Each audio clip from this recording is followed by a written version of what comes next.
All right, turn this thing off. Okay.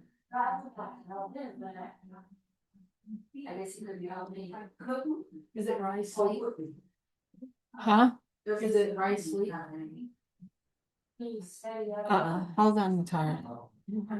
Yes. But, hot.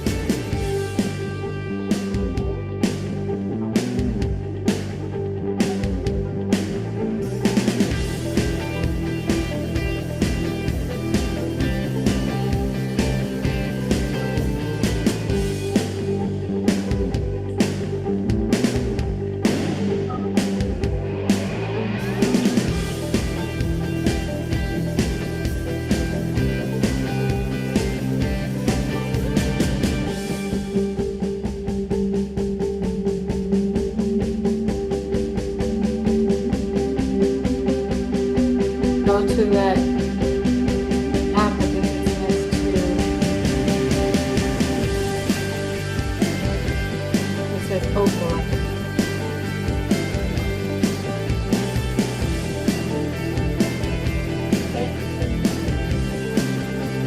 Go to it and it says break.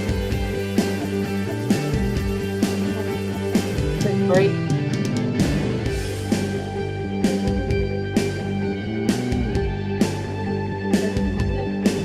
And then you're gonna turn it off.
All right, good evening. We are going to go ahead and get started.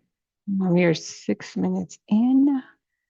I'm going to go ahead and share my screen with everyone.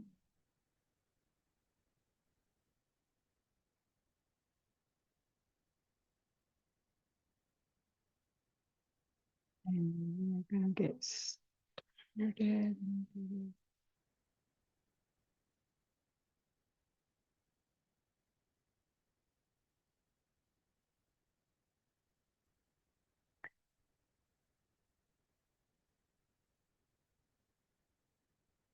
All right. So this lesson today is last week we spoke about um, your, oh God, what was it we talked about last week? I'm so lost. Um,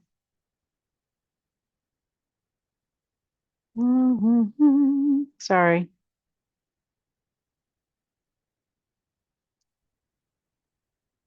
Got to get to remember what I was doing. All right. Last week we talked about your boundaries. Um, and it was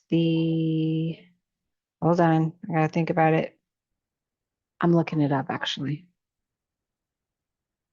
Um,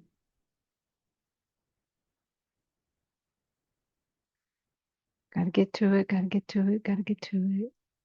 We're piggybacking off of last week's lesson. Do I remember it? No. Okay. Um, Anywho,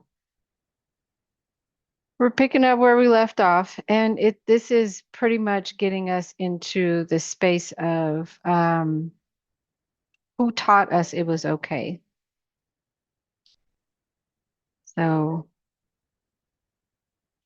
all right. So, who taught you it was okay? Tracing the root of the silent agreement. So, to recap, here we go. Last week we named it, we said it out loud exactly what we wouldn't tolerate. It was what we wouldn't tolerate. There it is. So we talked about what we wouldn't tolerate, and we said it out loud that we wouldn't tolerate what continues. We tolerate the thing that we keep doing. We tolerate the bad behavior. We tolerate the lies. We tolerate um, we tolerate all the things, right? So um,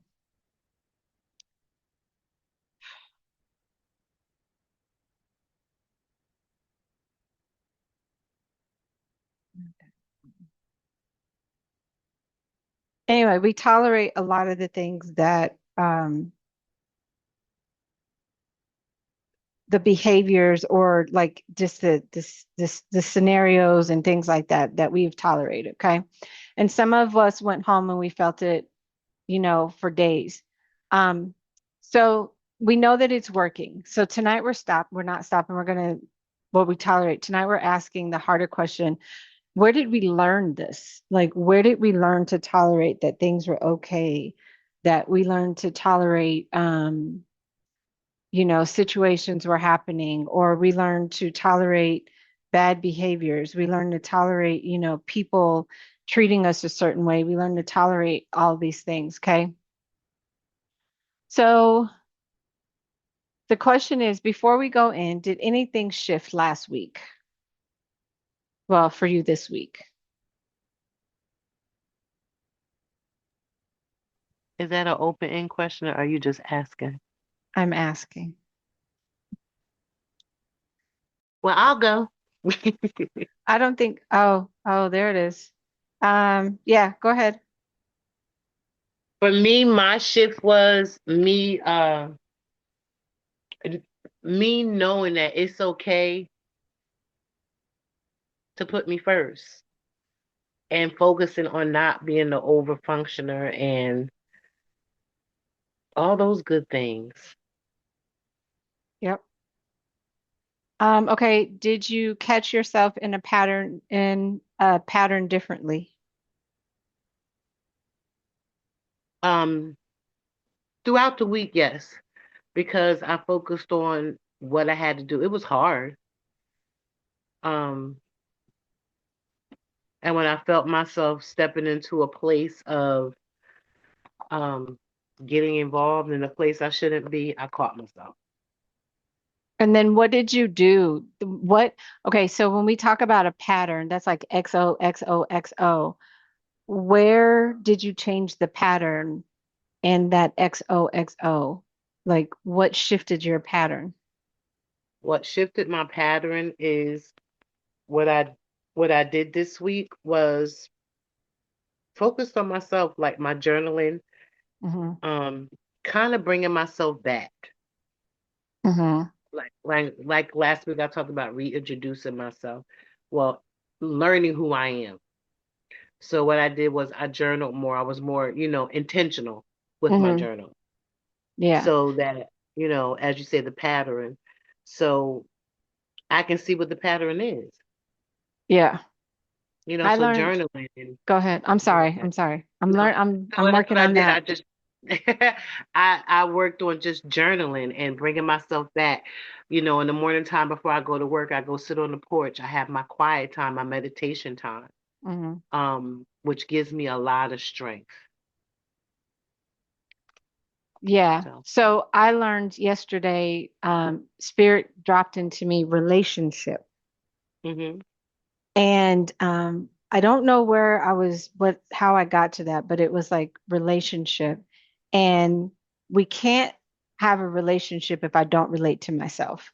So if I'm mm, not relating to me, I can't relate to anybody else and I can't bring them into a relationship with myself because I don't even know how to relate to me. I don't even know how to give me um I don't want to say I don't know how. So this is what spirit was telling me. It's like you can't have a relationship if you don't know how to relate to yourself. So when you get into a relationship, a lot of women are just getting into a relationship and it is just to have this because I got a man kind of thing. But this person doesn't even know how to relate to you and you don't even know how to relate to this person.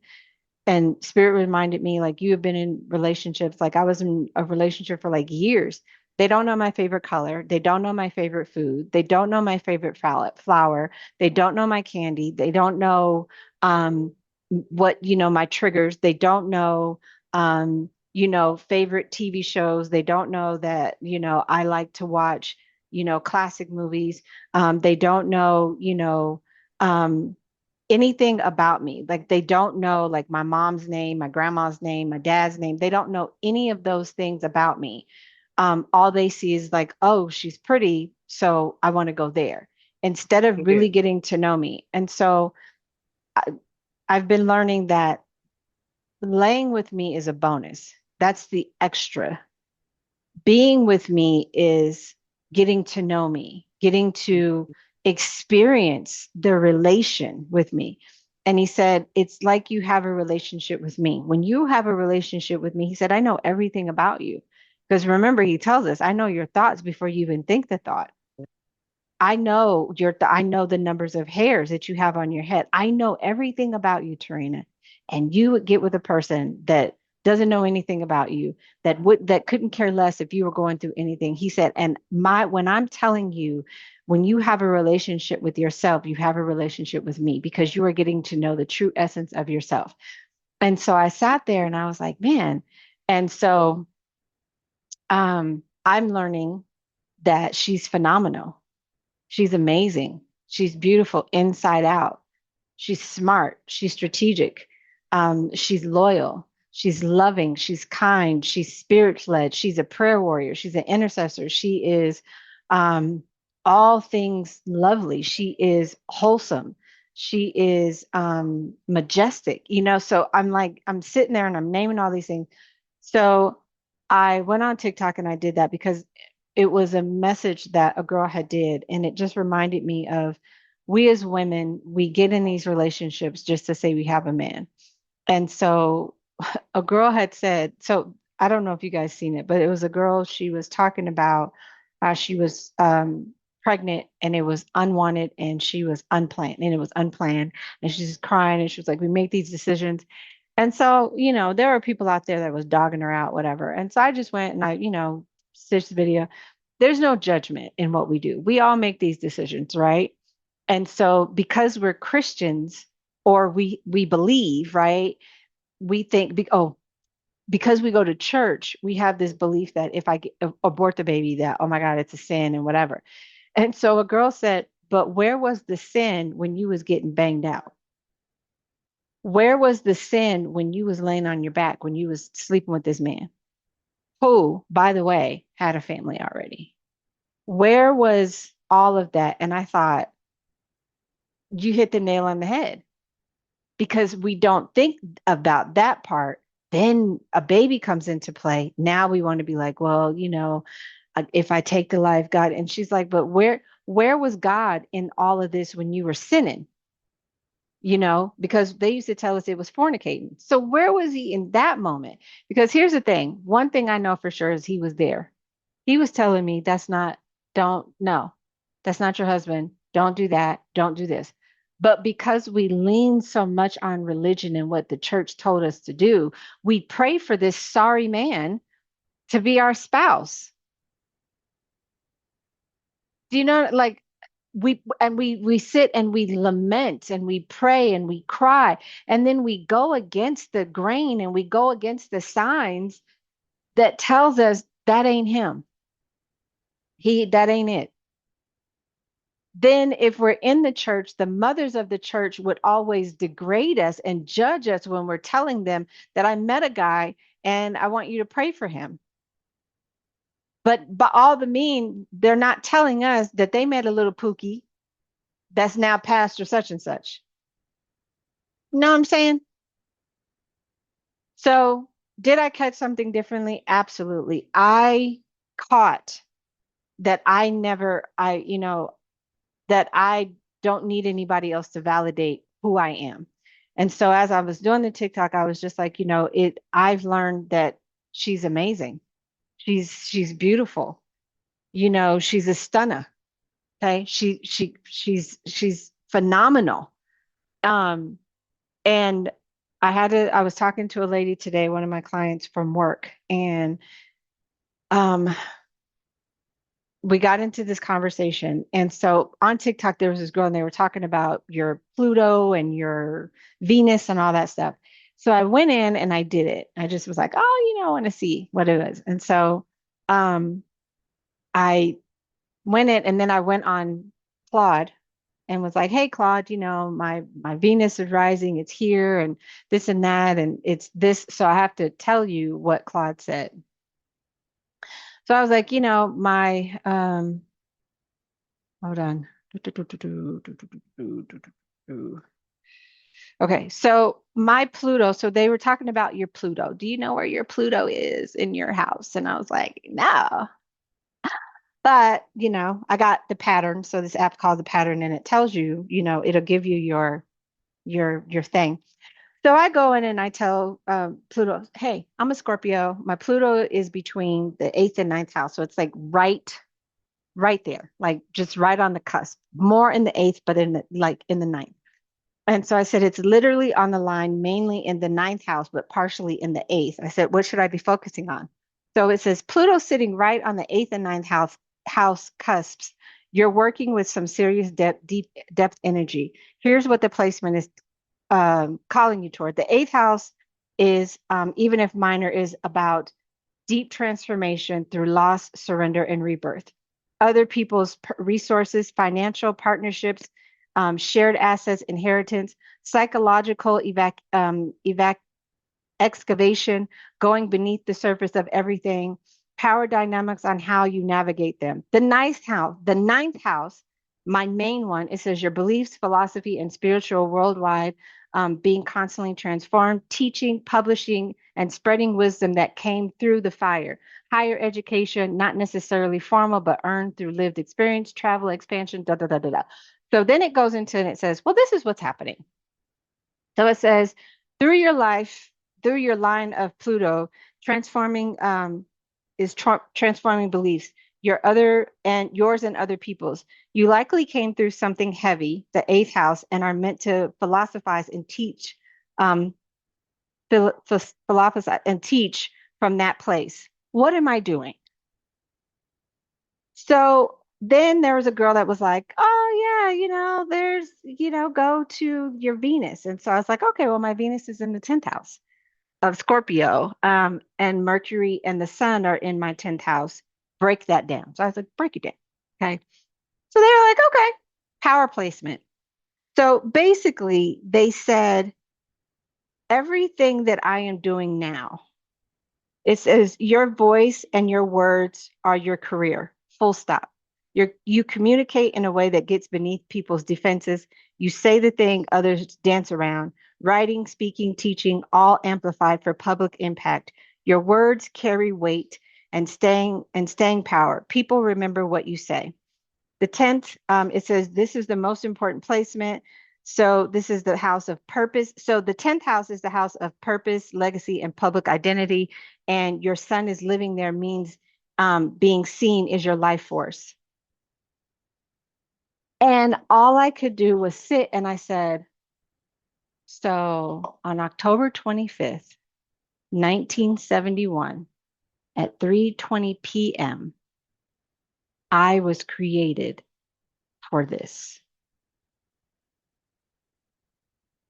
I just sat back in like this, like, what? And then it was more of, she's phenomenal. She's great. She's, whatever. So the pattern that shifted me differently was the way I see me and not the way I allow others to see me. So the next question is, did something feel different because you were watching it? And so you just discussed that, Tara, where you like, I saw it and I paid attention to it.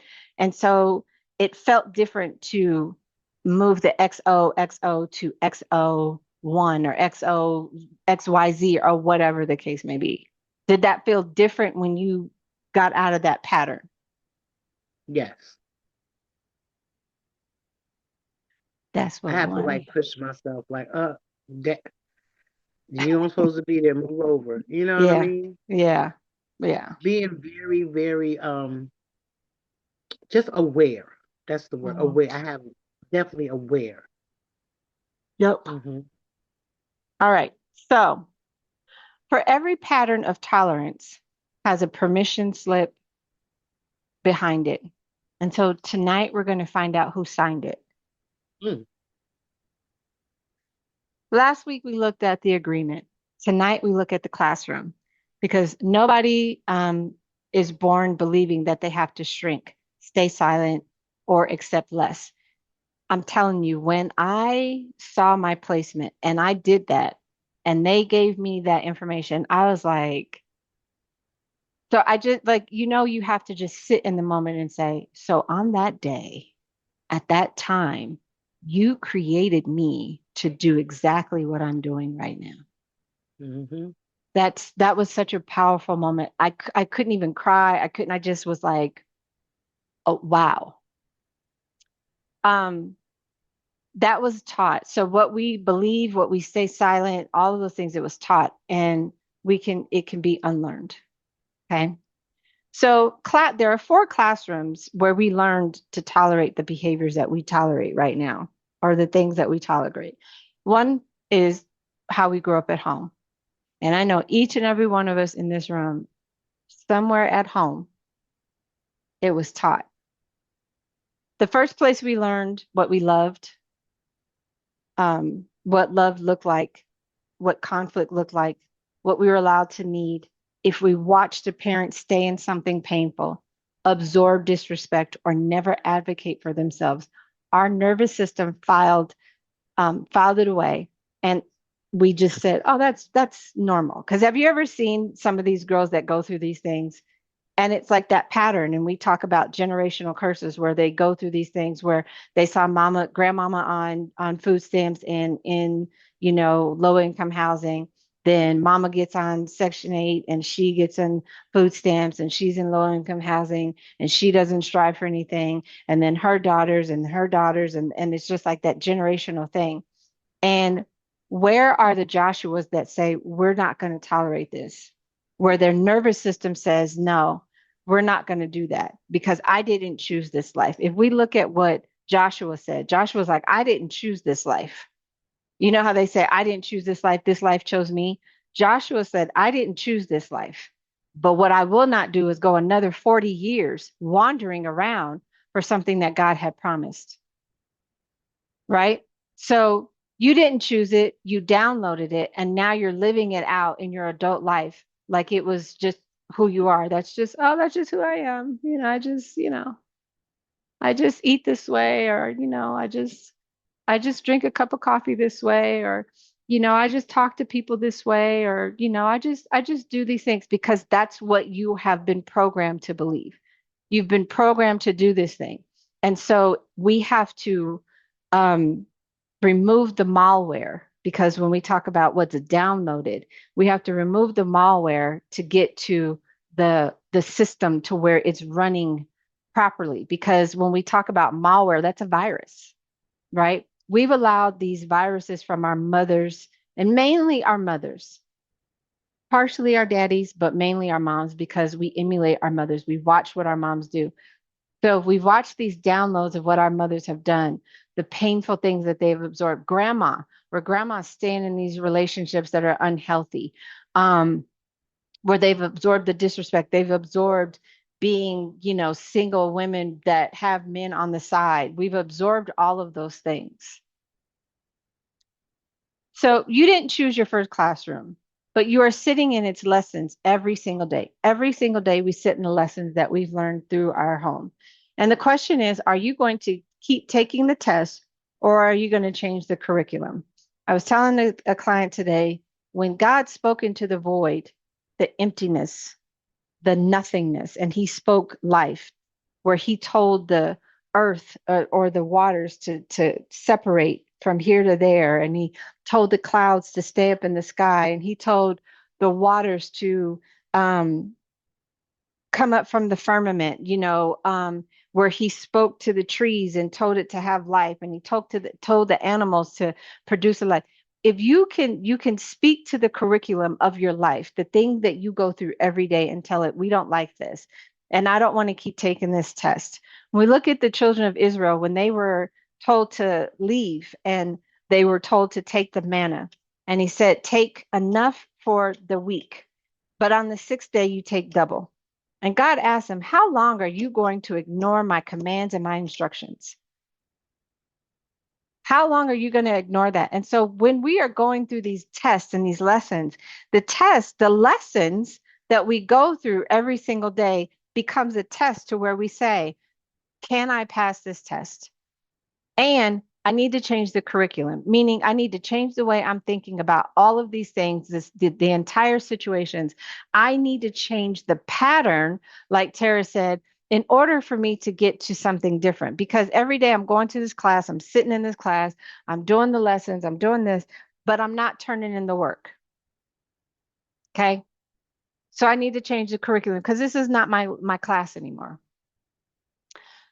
Then we get down to religious culture, and the culture of silence, right? How many of us been in church, and we've been told to shut your mouth, shut your little mouth. You're not supposed to speak, because they had this thought that women weren't supposed to speak. Many of us were handed the version of faith that told us suffering was holy, submission was virtue, and speaking up was pride. And we were taught to pray about it and stay. Stay in the relationship, but you pray about it. Hence the reason why a lot of us stayed in these relationships outside of the church, that men were never in the church.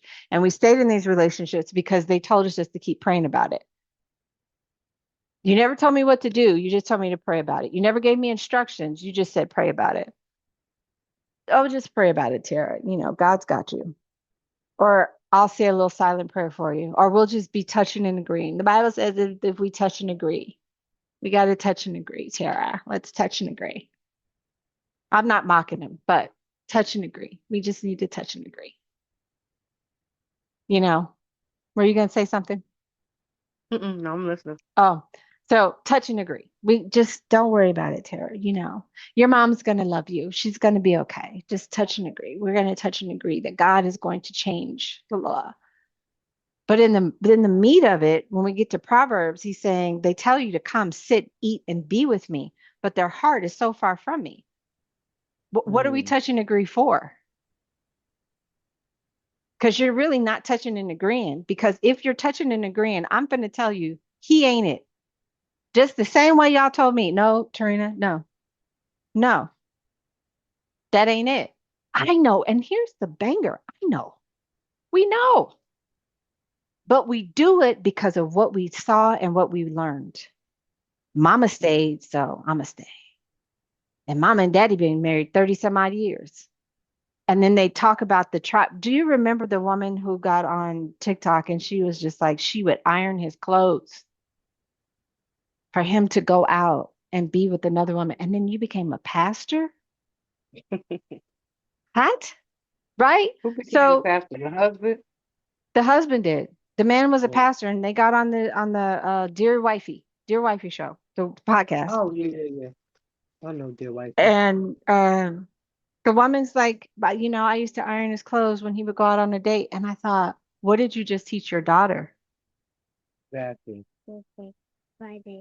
We learn this.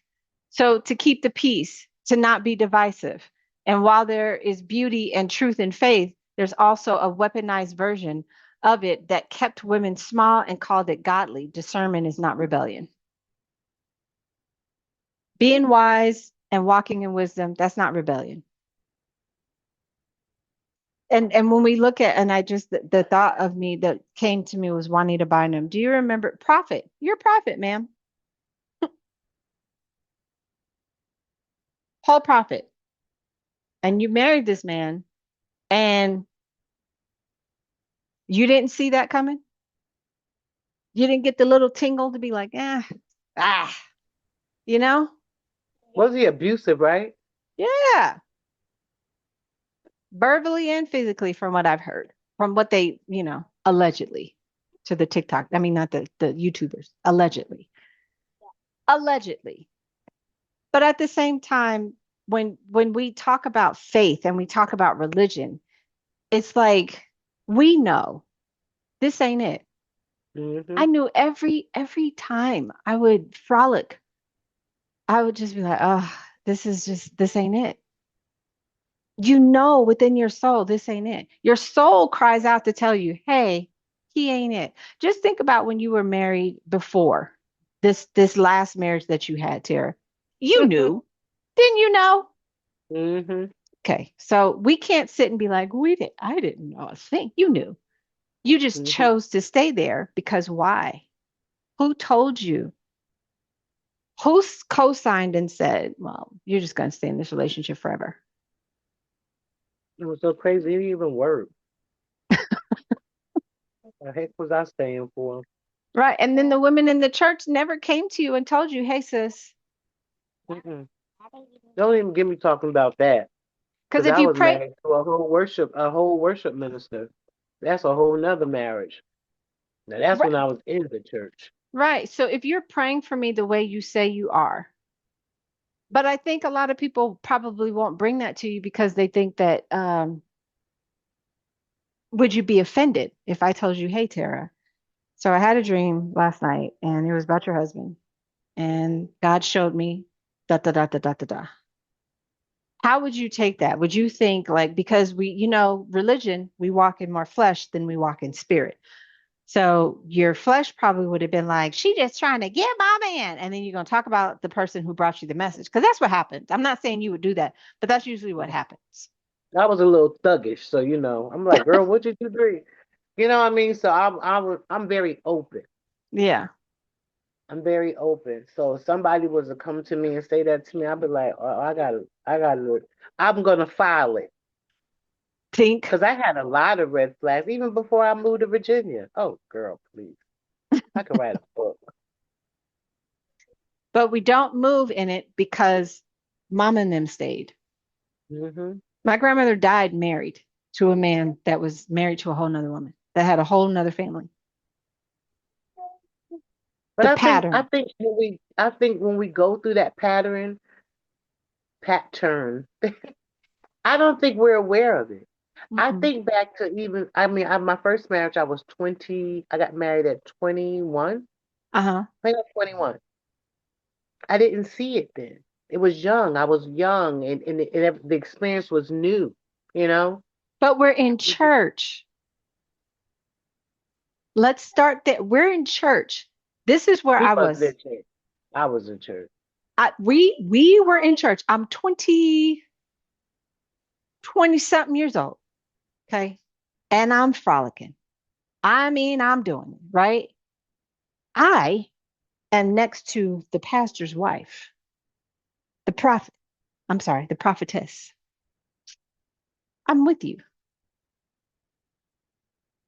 You don't see that? You don't see,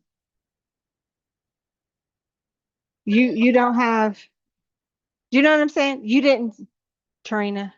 Because if you were praying for me as the mother,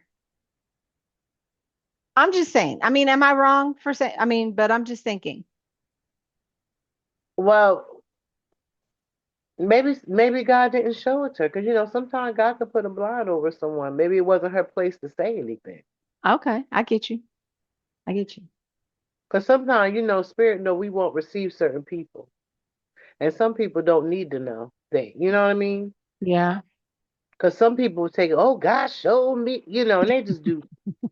They're not discreet about it. You know what I mean? Mm-hmm.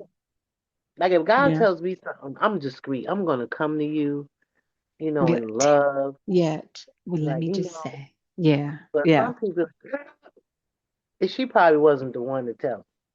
Yeah. So in religion, many of us were handed a version of faith that told us suffering was that, that it was okay, that, being submissive was a virtue. It's okay to be submissive to your husband. You see all these these women out here who are just submissive to a freaking Cam Newton. Because why? Okay. Um, Boundaries are not sin. Knowing your worth is not arrogance. It's a stewardship. Knowing who I am. When I sat and God showed me relationship, He was like, you relate to yourself. Knowing you will be able to give another person. I like French fries. I like truffle fries, right? I like a nice juicy burger with fries. I like caviar, right? I like oysters on the half shell. I like what else do I like? I like a good charcuterie board. Last night I made a meal and it was probably just some simple, but I bought some lamb chops. I made some lamb chops, some Brussels sprouts, and some mashed potatoes. Everybody had left last night. They went to church with my oldest. I sat here at the kitchen table and I ate dinner and drank my little drink. And when I was done, I felt that meal made me happy. The feeling just bubbled up and I sat there and I was like, made me happy. Like, oh my gosh, that made me happy. So getting relating to myself to know that meal made me happy. When we talk about a happy meal, right? At McDonald's, what's the happy meal, right? A man should know your those things. What's the thing that's going to make you happy? What's the tacos, right? And the lamb chops last night. That was like, oh my God. Like I sat and I was sitting with myself, relating to me, and I said that made me happy. To be in the silence, to not have to deal with anybody, to eat this meal, and it was so serene, right? So knowing your worth is not arrogance. Okay. It's stewardship over you. Okay. God did not create you to be a doormat with a Bible verse on it. Come on here, God. He did not. You are not a Psalms 31 woman. Okay. You are not Psalms 91. Okay. That people just come and they be like, oh, look at Psalms 30, the Proverbs 31 woman, and then wipe their feet all over you. That is just insane, right? That's not what surrender means, to just be a doormat. But I believe in God, but I'm going to let this man talk to me any kind of way. I'm going to let people just say whatever they got to say to me, and you could treat me however kind of way, and that's just what it's going to be. Relationships, classroom 3, relationships that redefined your standard. Oh my gosh, how many of us have done that? Got with the Pookies and Rayways, and we have redefined a relationship. Okay. When someone treats you a certain way long enough, your baseline shifts. And did it? It absolutely did. 15 years, 16 years with one person. Half of my life, I have been with men that didn't want to and won't. And my baseline shifted to where I was just like, well, I'll just settle for this sorry dude that, at least he calls me. At least he just shows up at my house without me having to call and to ask him to come over. At least he, you want to go have a beer, you want to go smoke a cigar, you want to go to dinner. At least he's doing that. Just because he was in my presence, just because, he's giving me some attention, right? So what used to be acceptable becomes expected. Okay. I expect you to, and here's the thing, when things start happening, have you ever caught yourself to say, I expect it? And oh, I'm sorry, Tara. It's expected. It's expected for you to do what you do. It was expected for, the one guy to not show up. It's expected for the other one to call me and ask me, can you do such and such? And then you vanish in the thin air. It's expected that me and this the first one, we would go months without weeks without talking to each other, and just he'd come back and we just pick up where we left off. It was expected. It's expected for the one just to be like giving me his shoulders and rah on me, and and we pick up and let's go get some pizza, let's go have a drink, let's go have some beer, like nothing ever happened. Okay. What used to be hurts becomes familiar. It's just a familiar thing. Oh well, I'm used to it.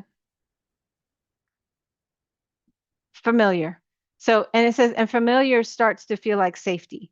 So now you feel like, oh, this man protects me. He does whatever. And I used to think that, like, oh, well, at least like I know if I need anything, I can call, and you got my back.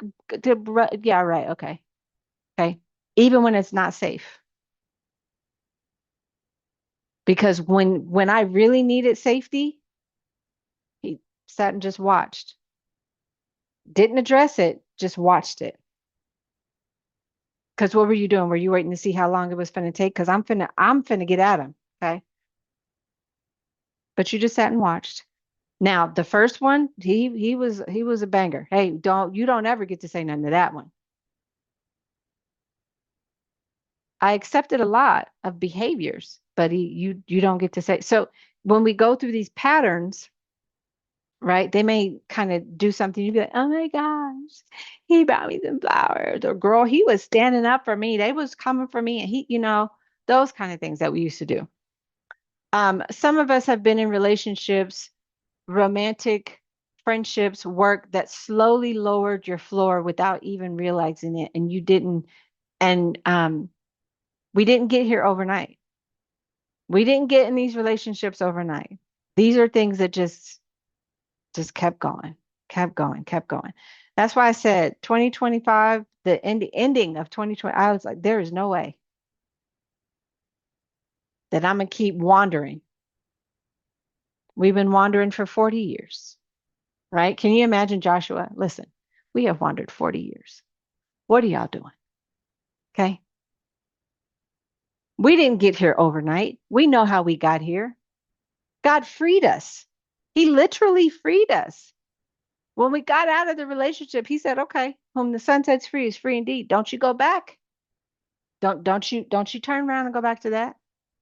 No matter how much they gaslight you and they love bomb you and they do all of the things. Because now we're learning the verbiage, right? Now we're learning that's what you're doing to me.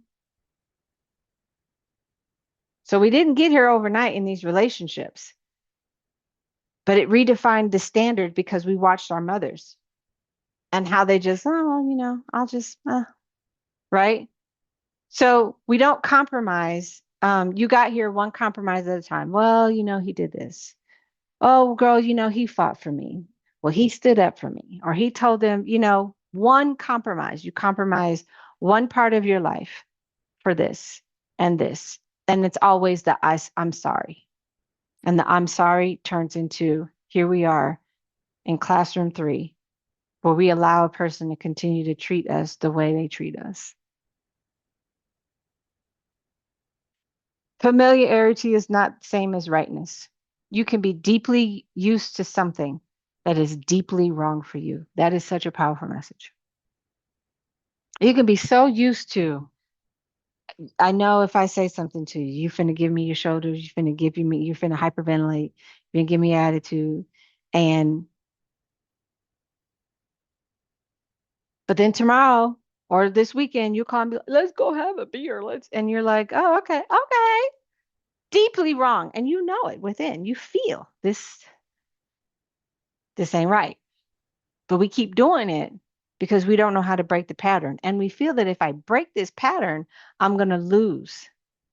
I'm going to lose something. What you going to lose? Your mind? Hallelujah. Right? You're going to lose your dignity. I mean, Jesus Christ, what are you losing? You have nothing to lose, but everything to gain. Your self-respect, your dignity, your value, your honor. Because when you take a step back, you're like, how did I? Why did I? Why did I tolerate that? Even with our mothers, why would I allow this person to keep talking to me? My daughter was watching that Karamo. Oh, Jesus Christ. And it's always a and I said, how do you sit and just watch that all day long? But there were some of them where the daughter was talking to the mama like, you got this and look at the, and I was just like, I wish my kids would. Even number 2, don't disrespect me like that. She may mumble it. Now that I can say, there's some power in it. You can mumble it all you want to. But when you decide you want to say it with your whole chest, like these little girls was, I was like, diabolical. Because what is happening? There is no way that you're going to get out here and be disrespectful to me. And I'm just allowing. I'm allowing the behavior. I've allowed it. I allowed it. And that day I said, absolutely not. We have since reconciled. And she says, Mom, it needed to happen. I need to be here. And I said, don't think that I will never not help you. But what you will not get to do is that. Let us continue. All right. Classroom number 4 is now we are adults. Now it's the voice inside our own head.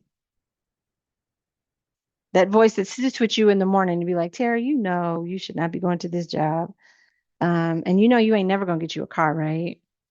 And you know that you ain't never going to move from these kids. You know your kids is going to always the voice. You know you always going you just going to be here. This is what's going to happen. Okay? At some point the outside voices become the internal ones. The inner critic, the one that says you're too much, Tara. Tara, you're too much. Okay? You're doing too much. You're trying to save money. You're doing too much. Why are you doing that?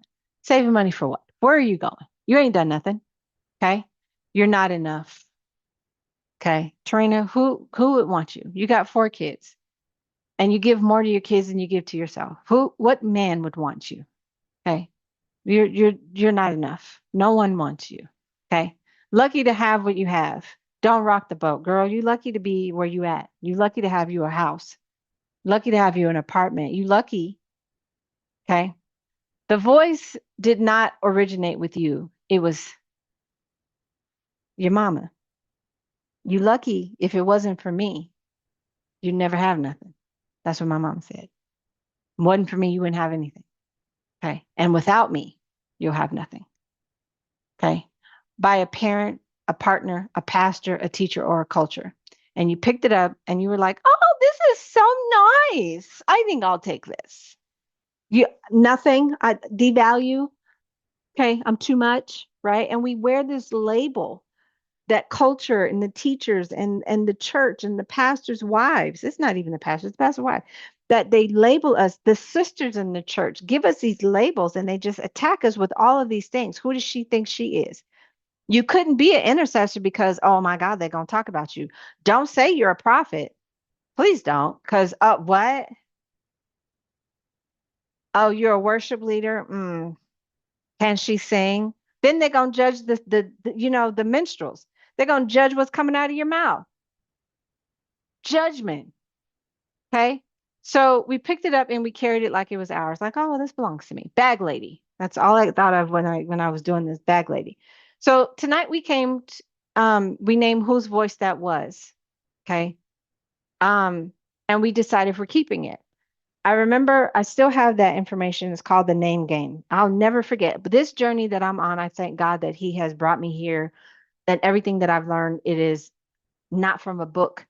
It's not from a video. Everything that I have learned, I've had to go through it so that I can be able to give this. And when I started my journey back in 2023, 20, what are we in 2026? 2022-ish, I remember doing just sitting and I heard God say, write these names down. And I was like, what? He's like, write the names down. He said, and I'm going to tell you everything that they did to you. Just write them. So I'm just writing. And some of the names were for people from high school. Some of the names were family members, my mom, my dad, all these names. He's just writing the names. And then he said, beside it, this is what they did to you. They did this. They did this. Do you know how I felt to know that I seen what they did to you? So now I need to tell you because I need you to name it and I need you to get rid of it. So after I named everybody, I burned it. You don't need to, we don't need that anymore. That's not a thing that we need to have is the label. People just taking labels and they're just sticking them to you like, oh, you're not enough. Nobody wants you. You're not good enough. You're not this. You're not that. You're not a good chef. You know, when you come up with a recipe, you know, your mama do. You know, mom, can you teach me how to do? Well, I don't know. You know, I don't know, Tara. I just, you know what I'm saying? So it's the voices that we've subconsciously held on to. So when we talked about filing it, we subconsciously filed things that our parents said, pastors, teachers, someone in our life that crossed paths with us said something to us, and we picked it up and was like, oh, like a penny, like, oh, well, what? That's worth something. And sometimes these pennies that we pick up ain't worth nothing, but we still hold on to them because it's value in the penny. So I thank God for it. And I did a video on Remy Ma and Cardi B and Remy Ma came out and she got a diss track for Clarissa, right? And all I could say was every person that has done something to these women, they took their pain and made it into purpose. And they made it so valuable that you can't not hear them.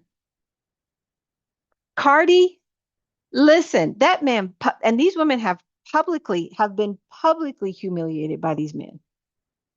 Cardi said, oh, okay, I got you. I got you. Do you how you do me, bet you won't speak again. So I'm gonna go ahead and tell you.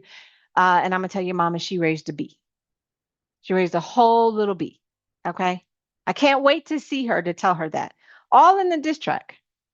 Let me tell your mom how she raised a bee. And I married him. Okay. And then procreated and had because I thought he loved me. Turns out he was a bee, a whole one, big. But she took her pain. Now, did she feel it? Absolutely, she did, because she was giving it. She was giving it. But what did she do in the background? She's like, I'm going to make a whole record. And before it even drops in the freaking in Spotify, she's already taken the value. That penny may not be worth 1.1 million, but I guarantee you it's a part of it. So I thank God for every person that has said something about me, that said I'd never make it, that said she's too this, she's too sensitive. I thank God to be like, well, who does she think she is? I thank you so much because Cardi B, I love her because she even said it. Y'all be downloading my music just to hear it, but it benefits me. That was the first award that she had won. She's like, y'all be downloading my music just to hear it. And she said, but it's still either way. I'm still getting paid. You can hate me all you want to. Every time you click and you go listen to my music, baby, I'm making money. Thank you.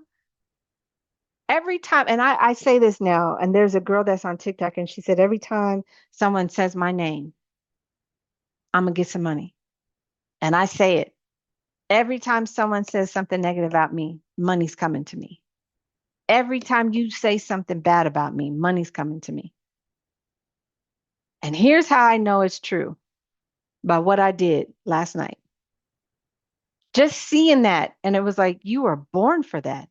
And just thinking, October 25th, 1971 at 3:20 p.m., I was formed in my mother's womb to be this. I'm still in awe of it. It really hasn't hit me yet. It's like winning an award. Like I just won the award from heaven. Like, oh my gosh.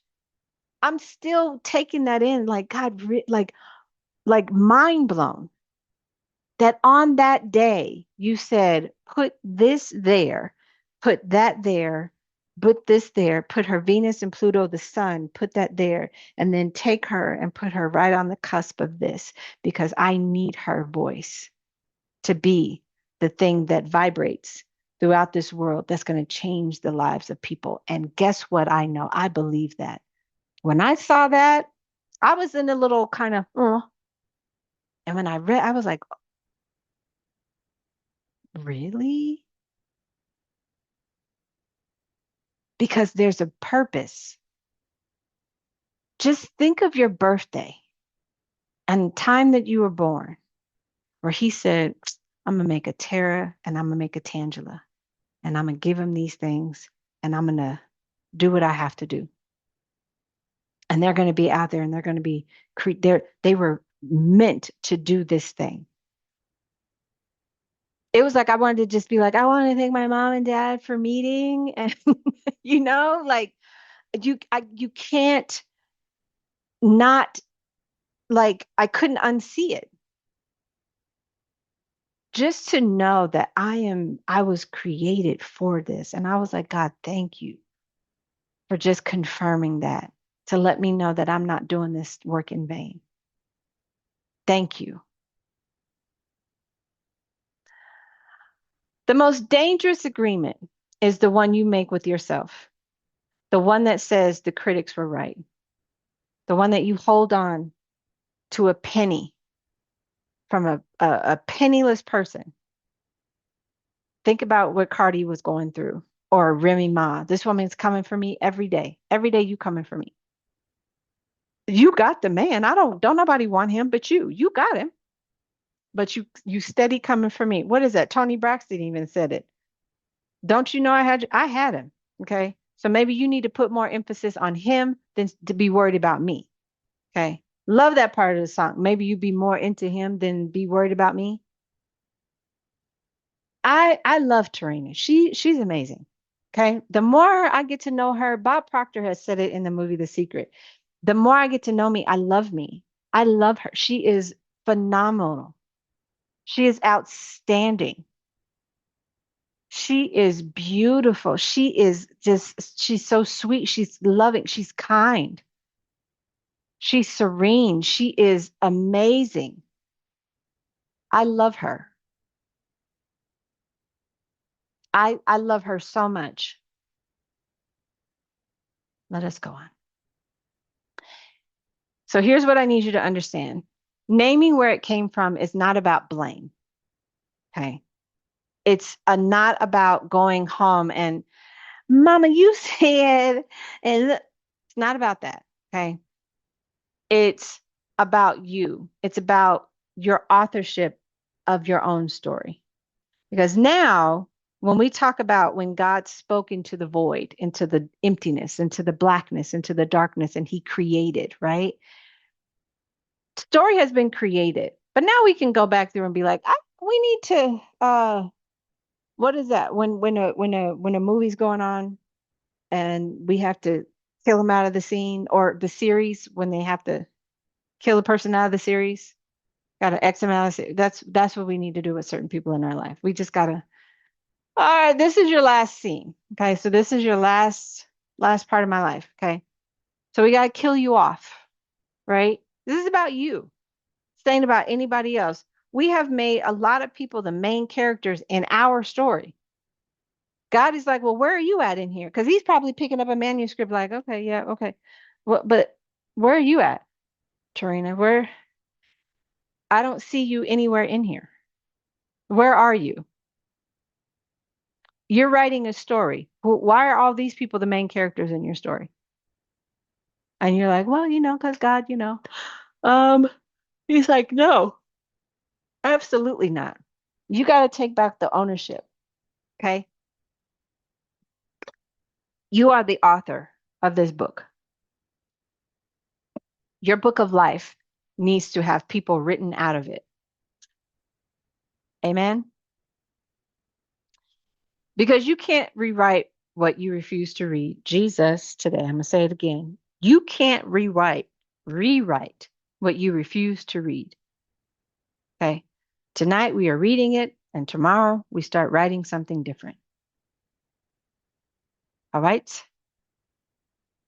Okay. So this is not about blame. It's about clarity. You got to have clarity. Okay. You cannot heal what you cannot see. So I want you to pick one of these prompts that make your stomach tighten just a little bit. Just makes you kind of like, oh, because that's going to be the right prompt, the right one. And then you're going to take this and you're going to put it in your journal.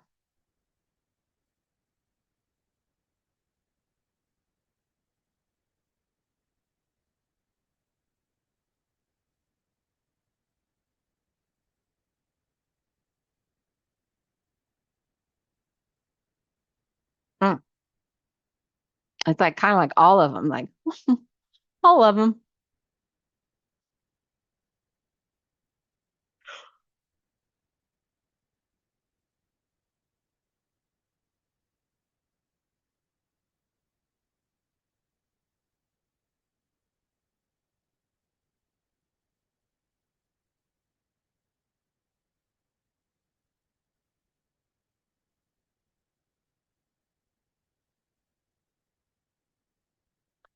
All right.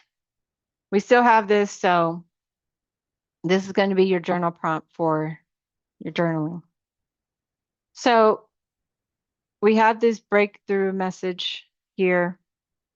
From an inherited lie to chosen truth. We have to choose the truth over our life now. Okay. Last week we built bridges from what we tolerate to what we require. Tonight we are going one layer deep from the lie we inherited to the truth we are choosing for ourselves. Okay. They lied to you when they told you you weren't enough. They lied to you when they told you that you couldn't have, a successful business. They lied to you when they told you that you couldn't have a wonderful, healthy, loving marriage. They lied to you when they told you that you couldn't have a powerhouse lifestyle or you couldn't have a soft life. They lied to you when they told you that, you weren't going to be enough or that you were never going to make it or you were always going to be here. They lied to you. Okay. So from the lie, we inherited the truth that we are choosing for ourselves. These beliefs that were handed to us, the bridge is us. We're handing them back. Okay. We're giving them back to everybody. So this is what this looks like. So it is from the home, the messages that we heard. Love means staying no matter what. From religion, being quiet and submissive is what God wants from me. Relationships, this is how just people treat each other. That's just how he is. He's just like that. He just talks to me that way. Okay. From the inner critic, you should be grateful. I should be grateful for what I have and stop wanting more. Absolutely. I want the whole kit and caboodle. Okay. So here's what the bridge examples look like. Inherited lie is needing things makes me a burden. The bridge belief of what you're teaching yourself now. I was taught that, but I'm allowed to question it. Okay. Here's your truth. Having needs is human. Minds are valid and worth voicing. I need help. Okay. I need to have you help me with a certain thing. Okay. The inherited lie is strong women don't complain, they endure. Okay. I was telling the client this today. We don't ever say anything, especially we as Black women. We don't get to have the white woman tears. We don't get to go through, we don't get to have the soft life. We have to endure, we have to carry the burden, we have to do all this. But here's the bridge belief. It says endurance has value, but it's never meant to replace self-advocacy. Okay. The truth is, my strength includes my voice. Speaking up is my strength. Okay. If I tell you I don't like a thing, I'm just going to tell you now. I'm not going to dummy it down. I'm not going to, try to be like, oh, minimize whatever. I'm going to tell you how I feel and then I'm going to move on from it. Right. So here's what I want you guys to do. Um, Complete each your own from the lies that you journaled about. So this is going to be in the video, so you'll be able to see it. So the lie I inherited, I was taught directly or indirectly that, and then your bridge belief is a truer thing I can begin to believe is, and then your last one, the chosen truth is the truth is I am choosing. I am the woman I am becoming knows that she's phenomenal, right? Or something to that degree. So, what we learned, you learned in survival mode. You learned it because you needed to make sense of the world you were given. And there's no shame in that for none of us. But you are not in survival mode anymore, okay? You're in becoming mode. Becoming requires you to look at where you were, what you were handed, and decide consciously and deliberately what you are keeping and what you are giving back. It's like going to a thrift store, like or giving things away to donation. I don't want that. And then have you ever been going through doing donations or like getting rid of things? And you're like, wow, this might come back in style later. I'm gonna keep these. I'm gonna keep them because they might. So tonight you've identified a classroom, you named a teacher, you found a lie that you've been living rent free for your story. Okay, we got to get rid of these people in our story. Now I need you to evict it. Okay, not because it was easy to carry, not because the people who taught it were bad people, but because you are a grown woman, whole grown woman.